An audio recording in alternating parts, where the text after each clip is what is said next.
नमस्कार, आप देख रहे हैं BSTV और मैं हूं आपके साथ विवेक पांडे। आज का सवाल है कि साध्वी की आखिर कैसी सियासत। पूर्व केंद्रीय मंत्री उमा भारती ने शराबबंदी के बाद अब भोपाल से गौ संवर्धन अभियान की शुरुआत की है। इस अभियान के साथ उन्होंने एक बार फिर राम, हिंदू, मुसलमान और सियासत का मुद्दा उठाया है। उमा भारती के इस नए कदम से राजनीतिक गलियारों में चर्चा तेज है। क्या यह धार्मिक आस्था का संदेश है या फिर सियासी रणनीति का हिस्सा? देखिए हमारी एक खास रिपोर्ट और फिर करेंगे चर्चा हमारे एक खास पैनल के साथ। तो आपकी बेइज्जती करने के लिए था, आपको औकात बताने के लिए था। मध्य प्रदेश की राजनीति में एक बार फिर उमा भारती ने दखल अंदाजी की। अपनी खोई जमीन और धमक दिखाने के लिए उमा भारती ने गौ संवर्धन और निर्मल गंगा के अभियान को छेड़ दिया। भोपाल में उन्होंने विराट गौ संवर्धन संकल्प सभा को संबोधित किया। उन्होंने अपने संबोधन की शुरुआत राम मंदिर से की और इसमें हिंदू, मुस्लिम, गाय और सियासत को डाल दिया।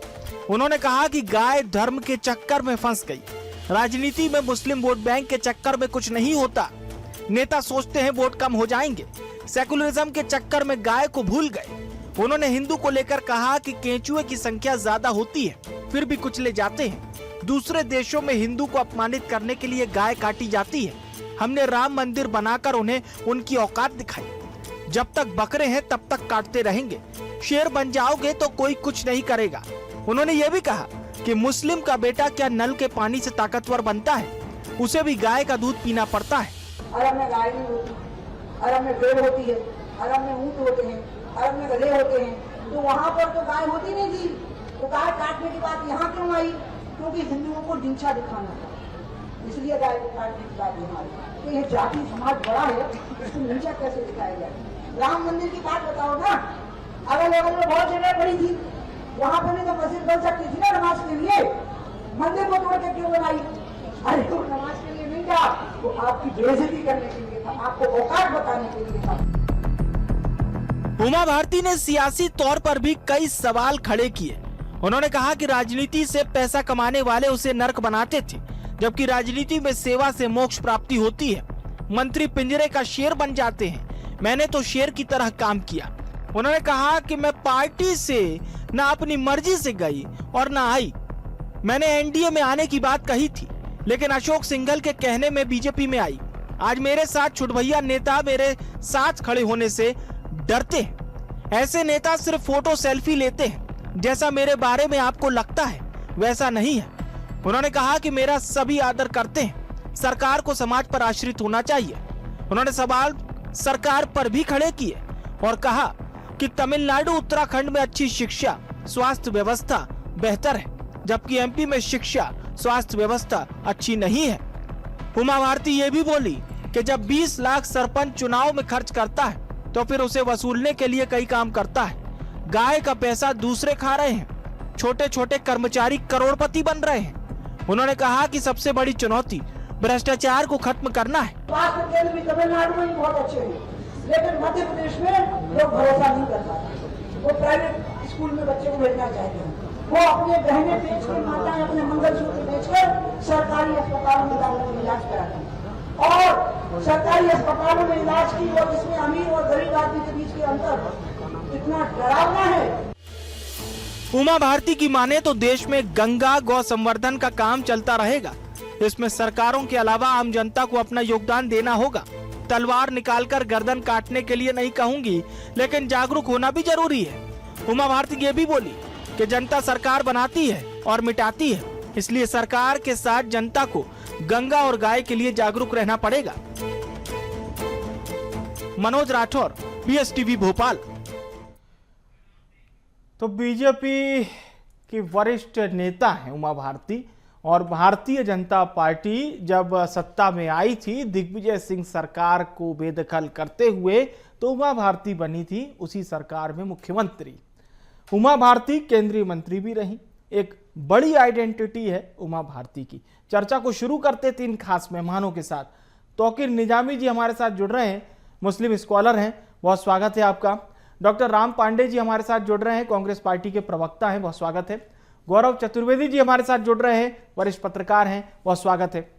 शुरुआत करते हैं राम पांडे जी से।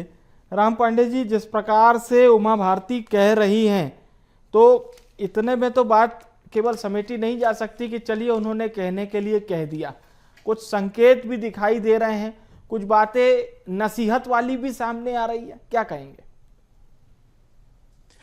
एक नहीं, कई संकेत उन्होंने दे दिए और आपके चैनल पर भी वो संकेत नजर आ रहे हैं कि बीजेपी के प्रवक्ता गायब हैं और जितनी भी उन्होंने बातें कही उन्होंने सीधे सीधे कहा कि मोहन सरकार और मोदी सरकार दोनों भ्रष्ट हैं। दोनों के शासन में स्वास्थ्य और शिक्षा का बुरा हाल है। दोनों के शासन में असमानता बढ़ रही है, गरीब और गरीब हो रहा है, अमीर और अमीर हो रहा है। उन्होंने मंत्रियों का नाम नहीं लिया, लेकिन उन्होंने ये कहा कि गाय के पैसे से कर्मचारी करोड़पति हो रहे हैं। कर्मचारी करोड़पति तो तभी होंगे ना जब मंत्री और मुख्यमंत्री का आशीर्वाद होगा। और काफी कमजोर और डरी हुई थी और बोल ऐसे रही थी जैसे शेर हो, क्योंकि उमा भारती जी ने अपना पूरा समय अमित शाह और मोदी जी की खातिरदारी में लगा दिया। और ये वही उमा भारती है जिन्होंने मोदी जी को कहा था कि ये विकास पुरुष नहीं है, विनाश पुरुष है। एक समय पर उमा भारती जी में इतनी कहने की हिम्मत थी कि इन्होंने नरेंद्र मोदी जी को स्पष्ट कहा था, बड़े मंच पर कहा था कि ये विनाश पुरुष हैं, ये देश का विनाश कर देंगे। इन्होंने गुजरात का विनाश कर दिया और आज कह रही थी कि गुजरात में मोदी जी ने ये किया वो किया। भाई, जब आप उनको पहले विनाश पुरुष बोल चुकी हैं तो आज आप अपनी बात से क्यों पलट रही हैं? आपको 2019 में टिकट नहीं दिया, आपको बोलना पड़ा कि मैंने मांगा नहीं। आपको 2024 में टिकट नहीं दिया, आपको बोलना पड़ा कि मैंने मांगा नहीं। आपने कहा अशोक सिंघल जी की बात मानकर मैं वापस बीजेपी में आ गई। अरे, जब अशोक सिंघल जी को ही मोदी और अमित शाह जी ने बाहर कर दिया, जिनको आप अपना गुरु बता रही हैं, विनय कटियार को बाहर कर दिया, प्रवीण तोगड़िया को बाहर कर दिया, लाल कृष्ण आडवाणी जी को बाहर कर दिया, जितने भी नेता राम मंदिर आंदोलन से जुड़े हुए थे, भारतीय जनता पार्टी के वरिष्ठ नेता, उन सबको बाहर कर दिया, क्योंकि उमा जी ने राम मंदिर की भी बात कही थी। हम जैसा भी है, जो भी है, इनका योगदान था। इन्होंने बाबरी मस्जिद तोड़ी या नहीं तोड़ी, लेकिन ये नेता आगे थे। विनय कटियार का अयोध्या से टिकट ही काट दिया, जो लगातार वहां से सांसद बनते थे। जितने भी राम मंदिर में लोग आगे थे। तो उमा भारती जी के बातों में विरोधाभास इसलिए भी था क्योंकि उनके मंच पर साथ में बैठे हुए प्रीतम लोधी ने कहा था कि भागवताचार्य लड़कियों को और महिलाओं को देखते हैं और सुंदर महिलाओं को आगे बिठाते हैं। और वो प्रीतम लोधी उमा भारती जी के साथ में मंच शेयर कर रहे हैं और उमा भारती जी उन्हीं प्रीतम लोधी को अपना भाई मानती हैं। जो प्रीतम लोधी सनातन धर्म का, हिंदू धर्म का सरेआम अपमान कर रहे हैं, करते हैं, कई बार कर चुके हैं। 56 से ज्यादा उन पर आपराधिक मुकदमे चल रहे हैं और वो उमा भारती जी के साथ मंच शेयर कर रहे हैं। तो उमा भारती जी बहुत डरी हुई थी, कोशिश कर रही थी शेर बनने का, दहाड़ने का। कई सारे बयानों का कमजोरी झलक रही थी। जिक्र किया। गौरव जी का रुख करते। गौरव जी, संकेत बहुत तरह के हैं, राम पांडे जी भी जिक्र कर रहे थे, लेकिन उमा भारती जी को 2028 चुनाव के 3 साल पहले इस तरह की बातें करना, जिक्र करना, और एक पॉइंट ये भी किया, छोटे छोटे कर्मचारी करोड़पति बनते जा रहे हैं, ये बात उन्होंने कही। 2 स्टेट का उदाहरण भी उन्होंने दिया है और ये कहा है कि साहब वो मध्य प्रदेश से बहुत बेहतर कर रहे हैं।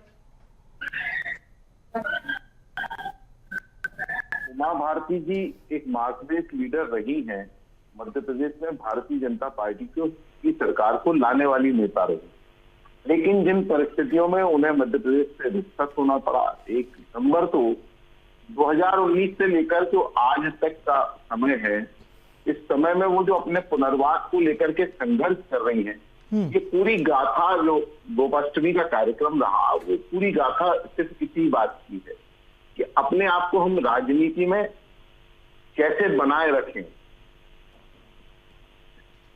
जी, सबसे बड़ी चीज है कि आप देखिए उमा भारती के कई बार बयान आए कि मैं संन्यास ले लूंगी, ये कर लूंगी, वो कर लूंगी, लेकिन कभी भी अपने स्टैंड पे कायम नहीं रह पाती उमा भारती जी, और यही एक उनकी सबसे बड़ी कमजोरी।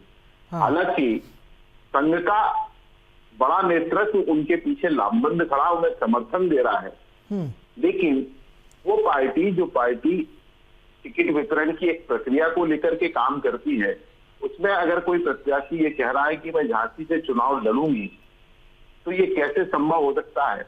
क्योंकि जहां जिस पार्टी में मोदी और शाह का राज चल रहा हो, पार्टी में अब संघ के नेताओं की कितनी सुनी जाएगी ये आने वाला वक्त बताएगा। लेकिन जो वस्तु स्थिति है जी, ये उनकी जो राजनीतिक छटपटाहट है उमा भारती की, वो सामने आ रही है, बिल्कुल सामने आ चुकी है। तौकीर जी हमारे साथ जुड़े हैं। तौकीर जी, अब आप क्या कहेंगे? उन्होंने ये भी कहा कि भाई मुसलमान कोई नल का पानी पी के मजबूत नहीं बनता, उसे मजबूत बनने के लिए भी गाय का दूध चाहिए। ये एक बात उन्होंने कही। किस परिप्रेक्ष्य में, ये आप सभी पैनलिस्ट बहुत अच्छे से समझ पा रहे होंगे। विवेक जी बहुत शुक्रिया। देखिए, मैं आपसे कहना चाहता हूँ कि उमा भारती जी जो कह रही हैं गौर से सुनने की चीज़ है, लेकिन आपको ये भी समझना पड़ेगा कि मुस्लिम समाज आज भी आपके चैनल के माध्यम से बड़े जिम्मेदारी के साथ मैं ये ऐलान कर रहा हूँ और कहना चाहता हूँ कि गाय को आप राष्ट्र माता, राष्ट्र पशु घोषित करें, सिर्फ कागजों में नहीं, आप दिल में ईमानदारी से करें। आप ये बताएं ना कि आपने गाय जब तक दूध देती है तब तक आपकी माता, और जैसे ही दूध देना बंद कर देती है तो इसके बाद जाकर आप सड़कों पर, रोडों पे आवारा छोड़ देते हो, लोगों के एक्सीडेंट हो रहे हैं। कौन ऐसा है जो अपनी माताओं को रोडों पर छोड़ता है? सबसे पहले तो इनको यह बताना पड़ेगा, गौशालाएं जो आपने खोल के रखी हुई हैं वहां पर क्या कृत्य चल रहे हैं, पहले वो भी आपको देखना पड़ेगा। चारा के नाम पे घोटाला करते हो, गायों को आप लोगों के ऐसे हाथों में बेचते हो जो काटने का काम करते हैं। वही आपसे कहना चाहता हूं कि आप अगर ये भी उठा के देख ले कि पूरे देश में जितने भी गौ रक्षक हैं वो आज गौ भक्षक बने हुए हैं, आज वो गांवों को बेचने का काम कर रहे हैं। और सबसे बड़ी बात तो आपको देखें कि सरकार, अभी पूरी सरकार, केंद्र सरकार से लेकर अभी तक, आपने बीफ मीट पर जीएसटी 0% क्यों कर दी? क्योंकि भारत में सबसे बड़ा निर्यात बीफ का हो रहा है, बीफ से आपको पैसा मिल रहा है। यही गाय काटने वाले बड़ी बड़ी फैक्ट्री, जितने भी कत्ल खाने हैं, बूचड़ खाने हैं, सब वो हिंदू समाज के ही क्यों हैं? वो और ज्यादा से ज्यादा है हिंदू समाज के ही लोग गाय काटते हुए क्यों पकड़े जा रहे हैं? रोडों पर वो ट्रक भरे हुए उसका परिवहन करते हुए क्यों पकड़े जा रहे हैं? इस पर भी तो चिंता व्यक्त करनी चाहिए। आज उमा भारती जी जो चिंता व्यक्त कर रही हैं वो सरकार को आईना दिखा रही हैं। केंद्र और राज्य की सरकारों के मुंह पर तमाचा है कि माता तो तुम कहते हो, दिल से इसको मानते नहीं हो, तो छोड़ देते हो, इसी का व्यापार कर रहे हो। ये ठीक बात नहीं है विवेक जी, इसको देखना पड़ेगा। ठीक है, मैं आप सभी के साथ एक बार फिर से चर्चा में लौटूंगा। इसी बीच कुछ सवाल हमारी टीम ने तैयार किए हैं, उमा भारती से ये सवाल हैं और ये सवाल बहुत स्पष्ट हैं, ये हम फ्लैश करते हैं। और कुछ सवाल हैं, क्या गाय और गौवंश की बातें भूल गई हैं उमा भारती? ये सवाल है। क्या नफरत की सियासत को हवा दे रही हैं? क्योंकि जो वो बात कह रही हैं, क्या वो नफरत की सियासत को हवा देने जैसा है?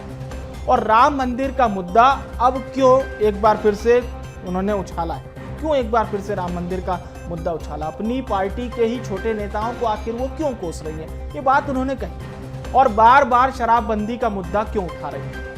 ये भी सवाल है। सवाल और भी हैं, खुद सीएम रहते, क्योंकि वो मुख्यमंत्री भी थी, कम समय के लिए थी आप कह सकते हैं, पर उस वक्त शराबबंदी लागू क्यों नहीं किया उस समय प्रपोजल? एक सवाल और कि एमपी की स्वास्थ्य और शिक्षा व्यवस्था को दोष क्यों दे रही है? इसके पीछे क्या मंशा है? बीजेपी का होने के बावजूद सार्वजनिक तौर पर जिस प्रकार से उन्होंने सरकार की आलोचना की, इसके पीछे क्या मंशा है? क्या ये खुद का अस्तित्व बचाए रखने की कोशिश है?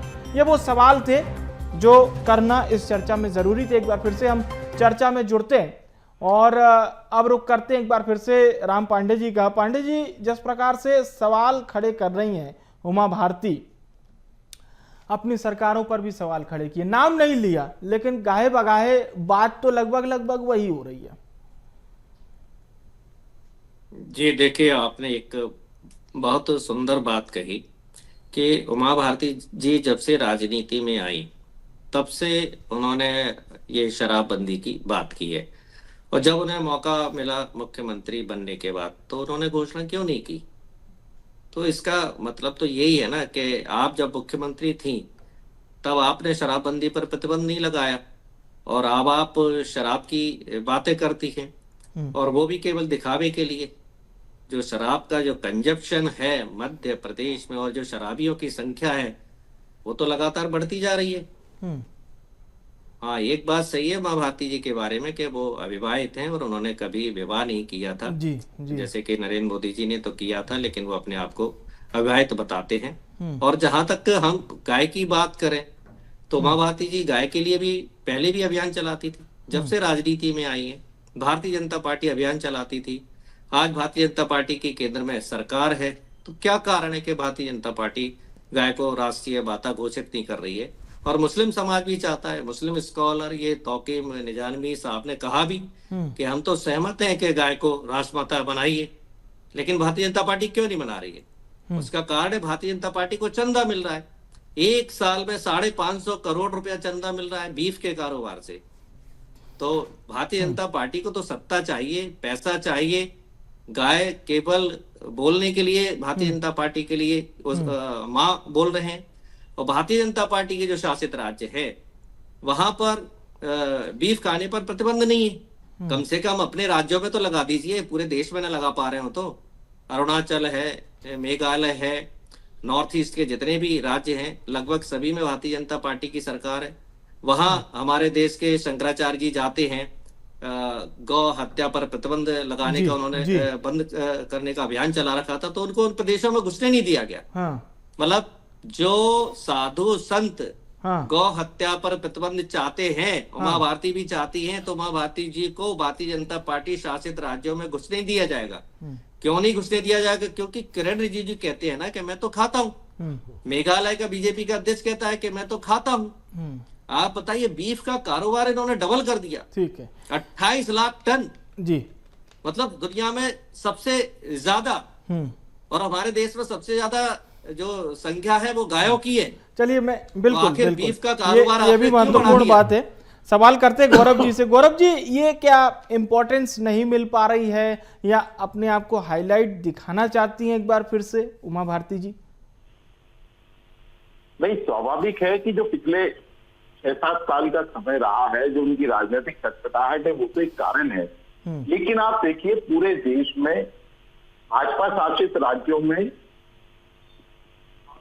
मुस्लिम हिंदू मुस्लिम को लेकर के कई सरकारें काम कर रही हैं, टारगेटेड अपना एजेंडा चला रही हैं। ऐसी स्थिति में उमा भारती भी जानती हैं कि अगर उन्हें वर्तमान राजनीति में सर्वाइव करना है जी, तो वो हिंदू मुस्लिम के बीच में जो विभेद खड़ा करने वाली बात है या नफरत फैलाने वाली जो बात है उसको लेकर के आगे बढ़ रही। आप गाय के साथ प्रेम कर सकते हैं, गाय का सम्मान कर सकते हैं, धर्म का सम्मान कर सकते हैं, लेकिन इसका मतलब ये नहीं है कि आप किसी दूसरे धर्म को उसका आरोपी बनाए या अपराधी बनाने की बात करें। पूरे सिस्टम को समझना होगा, और उस सिस्टम को समझने के बाद, जैसे उमा भारती जी के पास सबसे बढ़िया, जब मुख्यमंत्री बनी थी तो उन्होंने एक पंचजा अभियान चलाया था, जिसमें जल, जंगल, जानवर, जमीन और वन को लेकर के पूरा काम करने की बात थी। अगर वो उसी एजेंडे को अपनाकर अगर पब्लिक के बीच में जाती है तो मुझे लगता है सकारात्मक राजनीति में भी उमा भारती एक अपना मार्जित स्थान फिर से पा सकती। लेकिन क्योंकि उनकी एक राजनीतिक हसरत है, उस हसरत ये को जो पाने के लिए महत्वाकांक्षा अब वो है, रास्ते पर चलना चाहिए। ये जो राजनीतिक महत्वाकांक्षा है, जिसमें वो कहती है कि मैं 2029 में झांसी का प्रतिनिधित्व करना चाहती हूँ, और अभी की जो बातें वो तो सीधी सीधी ऐसी लग रही है कि नाम नहीं ले रही है वो सरकारों का, पर आईना दिखाने का काम कर रही है कहीं ना कहीं। देखिए, आप इसे आईना दिखाना कहें या सरकारों को ब्लैकमेल करना कहें, जब कोई भी राजनेता अपनी इच्छा को पूरा नहीं कर पाता है या उसकी इच्छा में जो लोग बाधा खड़ी करते हैं, तो वो राजनेता उस सरकार पर हमला बोलती है, भले वो एक ही पार्टी के नेता क्यों नहीं हो। उमा भारती का जो शुरू से लेकर आज तक का अगर आप पूरा उनका वर्किंग स्टाइल देखेंगे तो उन्होंने हमेशा यही किया। क्योंकि जब मध्य प्रदेश के मुख्यमंत्री पद से वो नुकसान हुई थी तो बाबूलाल गौर के ऊपर भी अटैक किए उन्होंने, शिवराज सिंह चौहान के ऊपर भी अटैक किए। अब मोहन यादव के ऊपर भी अटैक करना है। तो अपने आप को बनाए रखने के लिए राजनीति में ठीक, उनके पास विकल्प ही ये बचता है कि बिल्कुल। जो वर्तमान सरकारें हैं जी, इसके खिलाफ जी। अपनी आवाज मुखर करें। बिल्कुल। निजामी जी, क्या आपको लगता है कि नफरत की सियासत को हवा दे रही, जिस प्रकार से वो हिंदू मुस्लिम वाला जो उन्होंने फैक्टर लाया? देखिए बिल्कुल बिल्कुल, हर हाल में पूरा देश जानता है, सारे लोग इस बात से सहमत हैं कि भारतीय जनता पार्टी में, संघ में, आरएसएस में उस आदमी को जगह नहीं मिलती है जब तक वो मुसलमान का नाम नहीं ले देते। चाहे हमारा किसी भी तीज त्योहार हो, कोई भी मामला हो, अच्छा करते ये सब कुछ सारा नफरत फैलाने का काम इन्होंने ठेका ले रखा है। बिना नफरत फैलाए हुए ये नेता नहीं बन सकते, ये तय हो गया है, समझ में सबको आ गया है। आज तुम शराबबंदी की बात कर रही हो, आज तुम शिक्षा और स्वास्थ्य की बात कर रही हो, जब आपके हाथ में सब कुछ था तब आपने क्यों नहीं किया? आज इतिहास बनती हुई हमें नजर आ रही हो आप, और उसकी वजह सबसे बड़ी है जो हम आपको आपके चैनल के माध्यम से और बताना चाहते हैं। बाबरी मस्जिद को ध्वस्त करने वाले जितने भी लोग हैं, आप उठा कर देख लीजिए, सारे के सारे हाशिए पे आ गए हैं, और उसी की फटकार है, उसी की बद्दुआ है जो इनको लगी हुई है। ये फिर दोबारा शासन सत्ता में नहीं आ सकते, न उनको वो स्थान दोबारा फिर मिल सकता है। ये चाहे जितना छटपटा ले, लेकिन ये सच्चाई है। ठीक है, आप समझने की कोशिश करें, ये पूरी सच्चाई है जो आप लोगों के सामने है। चलिए, मैं बहुत बहुत धन्यवाद करूंगा। इसी के साथ हमारे सभी पैनलिस्ट का बहुत बहुत शुक्रिया, आप सभी हमारे साथ जुड़े, धन्यवाद। हम सवाल पूछ रहे थे कि साध्वी की एक ऐसी सियासत, एक खास पैनल हमारे साथ जुड़ा हुआ था, और वाकई में जो संकेत दिखाई दिए, जो स्पष्ट संकेत हैं, वो ये बताते हैं कि कोई खींच है उमा भारती के अंदर। वो समय समय पर बाहर निकलती, महत्वाकांक्षाओं के साथ, महत्वाकांक्षा भी है, राजनीतिक महत्वाकांक्षा, ये दस्तूर जारी रहेगा। इस पर जवाब बहुत जल्दी नहीं आने वाले, पर समय के साथ आएंगे जरूर। फिलहाल के लिए इस खास पेशकश से मुझे दीजिए इजाजत, और आप बने रहिए BSTV के साथ। नमस्कार।